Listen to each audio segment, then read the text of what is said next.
Sur l'avenue Léopold Sédar Senghor, la présidence de la République. Dans son bureau, le chef de l'État se souvient encore de ses promesses faites à l'endroit des Sénégalais du monde rural avant son accession à la magistrature suprême. Pour le président Macky Sall, il faut répondre aux préoccupations des populations de l'intérieur du Sénégal d'une manière efficace et pragmatique. Près de 124 milliards de francs CFA mobilisés par l'État du Sénégal et la Banque africaine de développement, dont le Sénégal des profondeurs, des chantiers sortent de terre, le PUDC trace des voies.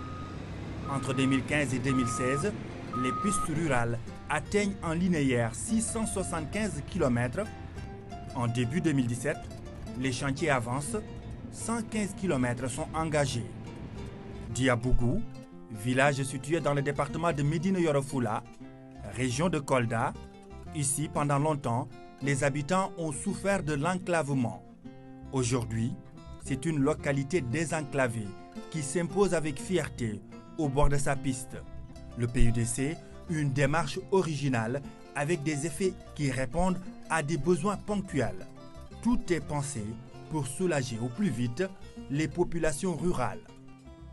Avec le PUDC, l'eau coule à flot. L'hydraulique rurale est renforcée. En fin 2016, 178 forages réceptionnés, 68 châteaux d'eau finalisés, 75 systèmes d'alimentation en eau potable fonctionnels, 337 villages servis, 163 283 personnes bénéficiaires d'adduction d'eau potable. Dans le monde rural, le PUDC pense aussi au cheptel. À ce jour, près de 200 abreuvoirs sont fonctionnels. Les éleveurs n'engagent plus des dizaines de kilomètres à la recherche d'eau. Le PUDC, c'est aussi une stratégie de promotion des chaînes de valeur.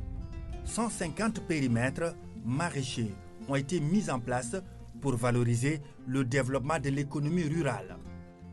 De l'électricité jusque dans les zones les plus reculées, 420 villages éclairés, des structures socio-économiques alimentées en électricité, 100 infrastructures sanitaires, 155 établissements scolaires, 400 micro- et petites entreprises rurales. Pour la femme rurale, il faut en toute urgence alléger les travaux domestiques. Au total, en fin 2016, 3039 équipements de travaux agricoles et post-récolte sont réceptionnés. 1562 autres lots d'équipements vont bientôt sortir d'usine. À Dalal Ngabou, dans la région de Diourbel, 60 ouvriers travaillent en permanence à l'assemblage des décortiqueuses d'arachide, des presses à huile, des broyeuses d'arachide, des moulins à café et à mil.